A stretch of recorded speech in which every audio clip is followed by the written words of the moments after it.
Hello there YouTube and welcome to my latest video on Skyrim survival mode. If you find any of the information helpful, then let me know with a like, and if you want to see more videos like this, subscribe to the channel too. In this video I will be going through each race in Skyrim, starting with the worst and ending with the best. Coming in at number 10 are the Argonians, literally the only race to get a specific debuff. The debuff in question? 25% weakness to cold. Yup. 25%. That's going to force you to wrap up incredibly warm or else end up as a scaly popsicle. It's not all bad for the lizardmen however, as they do get the raw diet active effect, removing any risk from eating raw meat. Sadly this is too little to save the Argonians from the last place slot. At number 9 we have the Imperials. They remain exactly the same as they did in the base game, so there's not much to say here. The only point even really worth mentioning is that the bonus gold you find from Imperial luck will help somewhat reduce the hindrance to your gold flow that comes about from a lower carry weight and lack of fast travel, which will make doing loot runs much harder. For number 8 I went with the Red Guards. They too haven't had any changes for survival mode, and I did consider them for the number 9 slot. However, I feel that a 50% resistance to poison is slightly better in survival, where a poisoned attack can cripple you far easier. The Bretons take the number 7 slot, and I know this will be controversial. The 25% magic resistance is still around, but they haven't gained any survival buffs, so they're relegated to the bottom half of the board. After all, resisting magic doesn't help much if you starve to death. Number 6 are the Wood Elves. Although previously one of the worst races in the game, the Bosmer fare far better in survival mode. A 50% resistance to both disease and poison will help keep them healthy on their travels, and a 25% resistance to fatigue will let you adventure longer before you need to rest. At the halfway point are High Elves. The only added bonus they have is resist fatigue 25%, something shared with all the elves. They aren't particularly well suited for survival mode, but the plus 50 points to Magicka and the highborn racial power still makes them an ideal choice for any mage build, so they're far from a terrible choice if you go the wizarding route.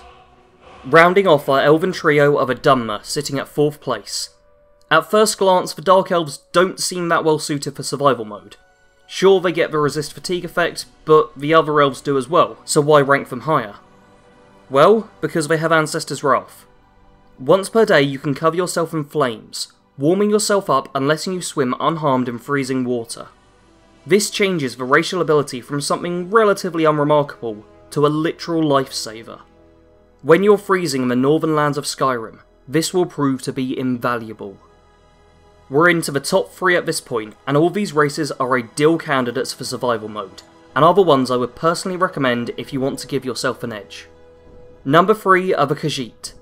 These felines have a raw diet active effect, same as the Argonians, but more importantly they get a plus 15 bonus to warmth. Staying warm is one of the most vital elements to survival mode, and playing as a Khajiit will make it far easier to not freeze to death.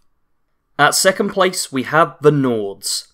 The men and women of Skyrim are unsurprisingly well suited to their homeland, benefiting from a Fortify Warmth bonus of plus 25.